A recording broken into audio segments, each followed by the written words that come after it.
So I'm back to making coffee in the espresso maker because some of the last time that it didn't function. It's really like been moronic actually. I mean, I just changed the insert. I'm not sure why that, well, I didn't just do that, but it was, I think, the primary. My memory's not great, so it may be that I tried, even though I cleaned out the machine, which I shouldn't go into all of it, it's too boring. There's a long history. The machine works again, so I'm not going to question it. And it's wonderful, and it's like, oh yeah, I do like this coffee better than pour over and postpone. And oddly, for some reason, pour over broke. Just for a day, ordered a new one.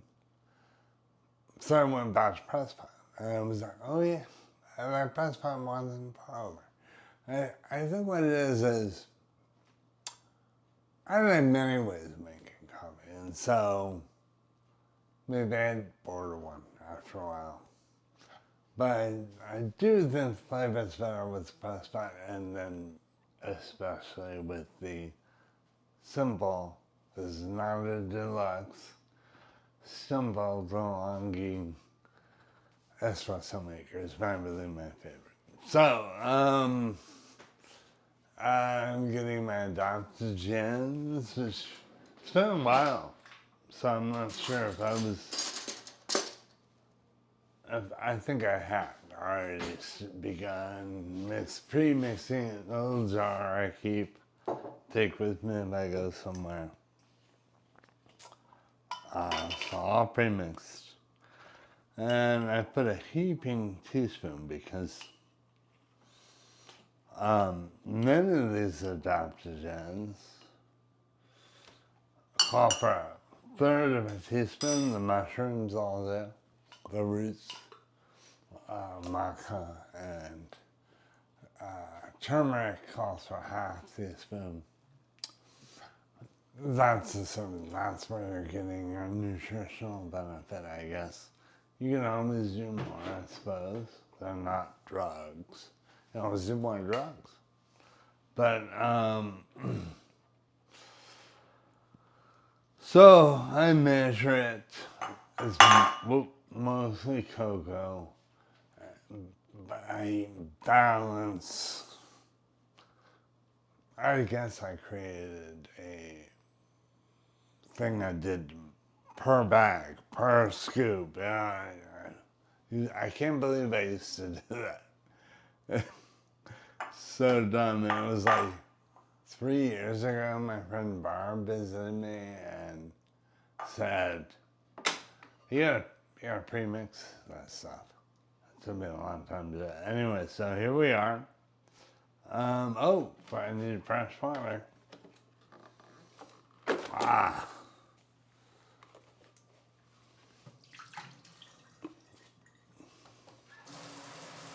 And it's World Cup.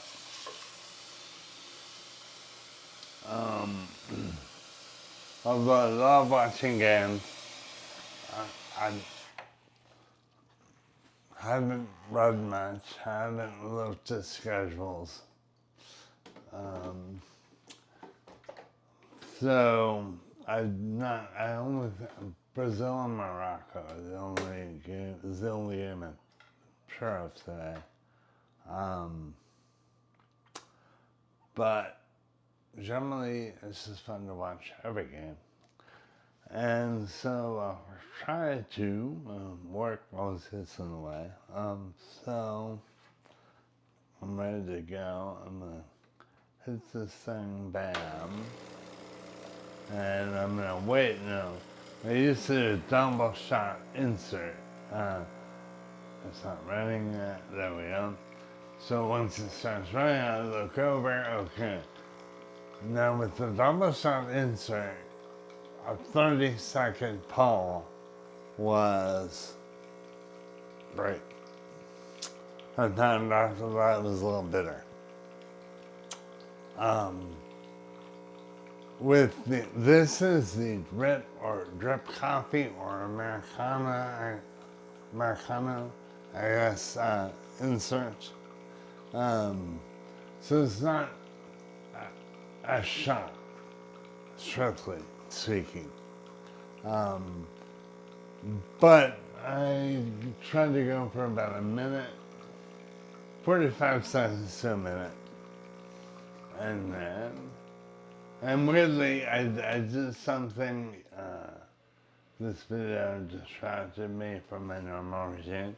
I put powder in before the coffee, which is something I did in the old days for a while, but I noticed that it got cakey because it sits there in the water and it doesn't mix in as well as if you put it right in after the coffee is made.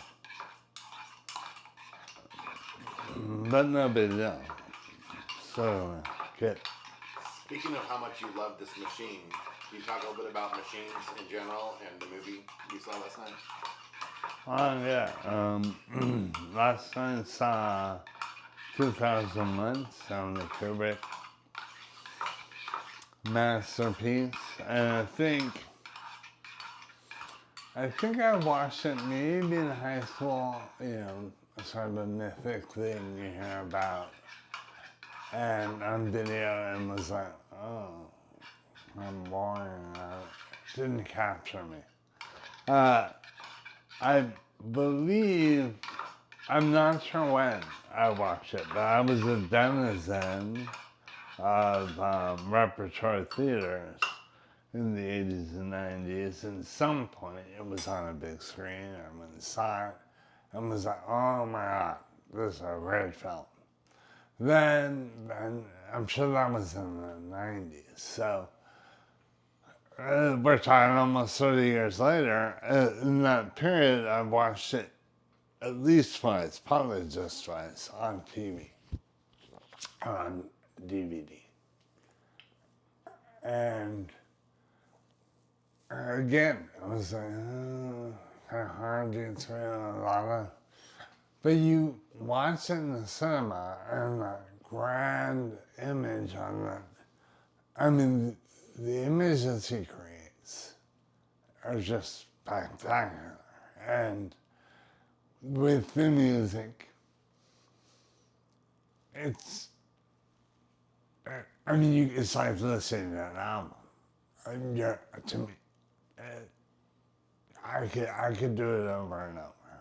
It was in that, only specifically in that context. I don't recommend watching it on DVD or streaming. It's just won't come across. It's just too cinematic an experience. But the profundity, how I guess with the medium to be watched, the profundity only comes across in that experience. And it is a profound movie in that it leaves you with so many questions beyond the movie itself. Sure, there are many things you can talk about in the story and what happened and why and who knew what and all that. But the real takeaway from the movie is what does it mean to be human? What does it mean to face a universe that we know nothing about, but we try to master constantly? Which I suppose are the very basic necessity of eating and eating. You always see the astronauts eating. You see it several times. The opening of the film, the Donna Man, the apes who were somewhere along the line in evolution towards man, because they're not apes I've ever seen. And zoos, of course. Yeah, they learn, a little band of them. One of them picks up a damn bone and they start smashing other bones. Like, holy shit, look what I'm doing.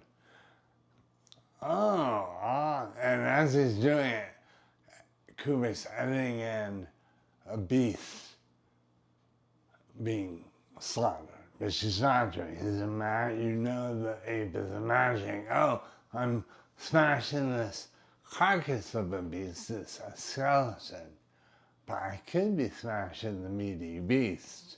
Next thing you know, he's sitting there and his whole little clan are all gnawing on raw meat. And then the next scene, what do you do after you learn to use the weapon, the tool, to feed yourself, to prosper? Also to prosper, you take over other apes' areas. And that's what they do. They start killing other apes. And that's what we do, right? We exert power, we try to isolate and keep resources to ourselves, and then you get into the big question of why and what and how. How do we proceed? Why are we not like that ape anymore? To me, that's where it gets interesting. Although we do all the same things. Iran, right now. Israel, Gaza, Russia, Ukraine. We do all these same things still constantly for our tribe, murder, slaughter, without, just like beasts. We are acting on our bestial need to have relief from what? Then, were they afraid of death? I don't know. I mean, they saw their compatriots die,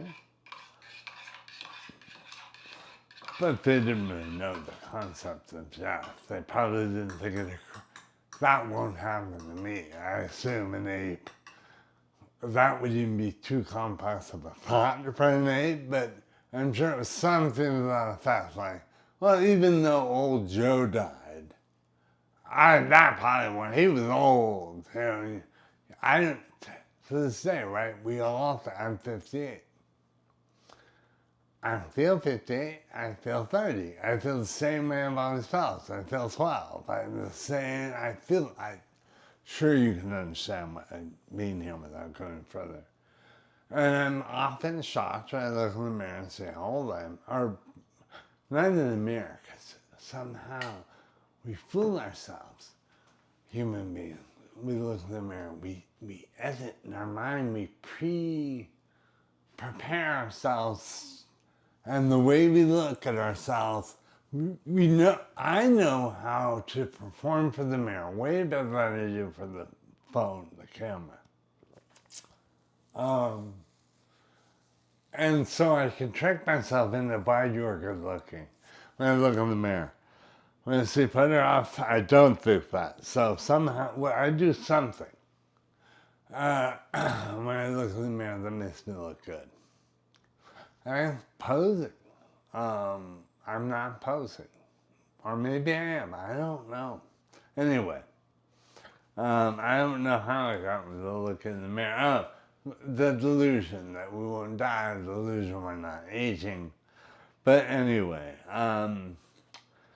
I guess I was getting around to why do we keep slaughtering and taking and killing, and because we want to be sure we're going to eat. But why do we do it when we're super wealthy? Because maybe because all the wealth isn't shared. I don't know. It's just, but to me, and this is not a new thought, and this contradicts most of what I believe my entire adult life, because I rejected the idea of a higher power, an unknown entity, an identity, an unknown energy that was greater and more complex than we can understand. So more so than nature itself, more so than physical transformation and deterioration. Something above that, beneath it, or in it,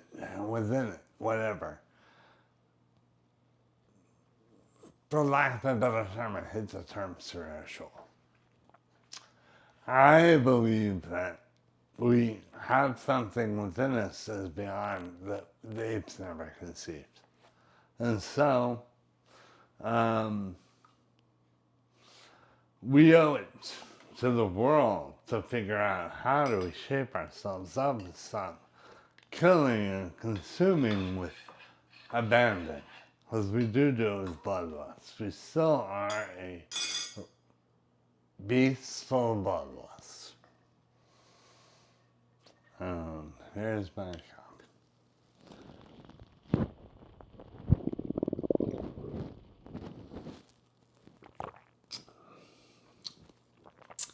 It's good copy.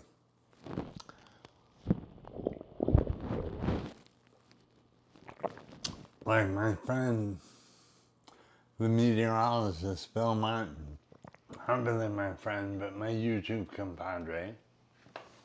Watch him. I apologize for my slurping. He slurps too. I think I apologize for that, but there's something about slurping that is part of the enjoyment for me. I don't know. I told the whole story about slurping, so I won't go further into it. Yeah, so enjoy yourself a cup of coffee today, and then get check in again.